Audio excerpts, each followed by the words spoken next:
अनिल अंबानी की धोखाधड़ी। जी हाँ, नमस्कार। आप देख रहे हैं नव समाचार। अनिल अंबानी और उनकी कंपनी पर एक बार फिर गंभीर वित्तीय गड़बड़ी एवं धोखाधड़ी के आरोप हैं। Solar energy corporation of India से जुड़ी 17,000 करोड़ रुपए की बैंक गारंटी घोटाले में उनके खिलाफ जांच चल रही है। आरोप है उन्हें स्टेट बैंक ऑफ इंडिया की नकली ईमेल आईडी और फर्जी दस्तावेजों के जरिए सरकारी अनुबंध के लिए बैंक गारंटी जमा थी। इस मामले में उनके खिलाफ लुक आउट नोटिस जारी हो चुका है, जिसमें स्पष्ट है कि सरकार उन्हें देश छोड़ने का अवसर नहीं देना चाहती है। यह कोई पहला मामला अनिल अंबानी के खिलाफ नहीं है। इससे पहले भी अनिल अंबानी पर विदेशी निवेश के जरिए अपने ही शेयरों को खरीदकर बाजार में हेरफेरी करने के आरोप लग चुके हैं, जिसमें सेबी ने 50 करोड़ का जुर्माना लगाकर मामला निपटाकर अनिल अंबानी की कंपनी को बरी कर दिया था। इस पर केंद्र सरकार की भूमिका पर भी सवाल उठते हैं। कंपनी नियमों के उल्लंघन और शेयर बाजार के घोटालेबाजों को कानून बदलकर सरकार द्वारा अनिल अंबानी और अदानी को बचाया गया।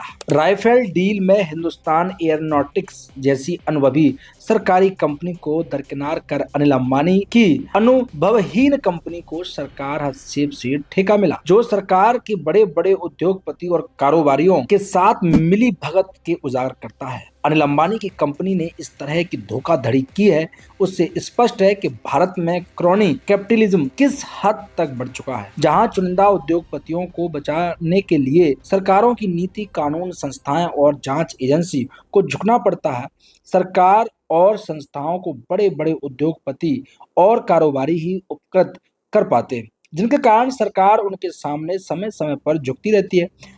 आम जनता बैंक लोन नहीं चुका पाए तो घर छीन लिया जाता है। बड़े पूंजीपति हजारों करोड़ लेकर फरार हो जाते हैं या बेल पर घूमते हैं। उनका बचाने के लिए सरकार द्वारा नए नए नियम और कानून बना दिए जाते हैं। इस मामले में सरकार की निष्क्रियता और पक्षपात का न केवल न्याय व्यवस्था में विश्वास कमजोर करती है, बल्कि लोकतंत्र के चौथे स्तंभ मीडिया पर भी सवाल खड़े करता है। भारत के मीडिया में अब उद्योगपति का ही कब्जा ही है। ऐसी स्थिति में उनसे कोई आशा भी नहीं की जा सकती है।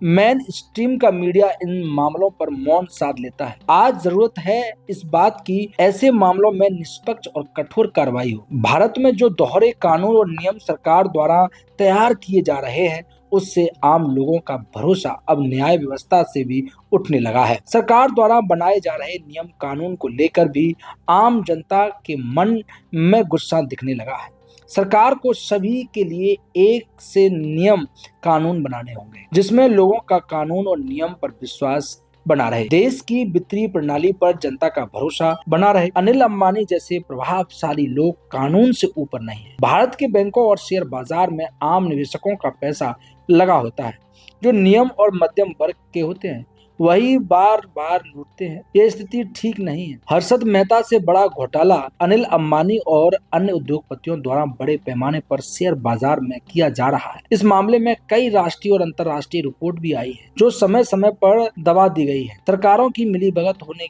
से ये बड़े बड़े मगरमच्छ खुलेआम जनता को लूट रहे हैं। सरकार उनके लिए अलग से नियम कानून बनाकर बचाने एवं संरक्षित करने का प्रयास करती है, जैसा कि अनिल अंबानी के मामले में हुआ है। हजारों करोड़ रुपए का घोटाला रुपा दफा करने के लिए पिछली तरीकों से नियम बदल दिए गए। गड़बड़ी पर सेबी ने 50 करोड़ जुर्माना कर मामले को रफा दफा कर दिया। उसके बाद अनिल अंबानी ने अपने प्रभाव का इस्तेमाल करते हुए नियम की पिछली तारीख से बदलवा दिया। अब वो उन्हीं नियमों के तहत बचने का प्रयास कर रहे हैं। ईडी द्वारा जो कार्रवाई की जा रही है, उसमें भ्रष्टाचार और घोटाले से जुड़े हुए सभी मामले को उजागर करें।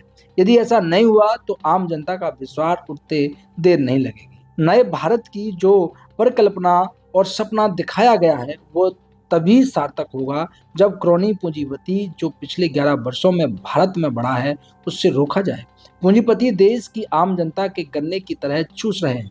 सरकारें उनकी रखवाली कर रही हैं। सरकार की प्राथमिकता में अब आम जनता नहीं है। जो नियम कानून उद्योगपति बनवाना चाहते हैं, वह सरकारें बनाने का काम कर रही हैं, जिसके कारण अब आम जनता के बीच इसका गुस्सा दिखने लगा है। केंद्रीय प्रवर्तन निदेशालय ईडी ने पहली बार ऐसे उद्योगपति पर कार्रवाई की है जो सरकार के बहुत करीब है। जांच और कार्रवाई सही हुई तभी लोग नियम और कानून पर विश्वास बढ़ेगा। अन्यथा भगवान ही मालिक है। तमाम ऐसी खबरों के लिए देखते रहें नव समाचार, विभाग खबर हर समय। नमस्कार।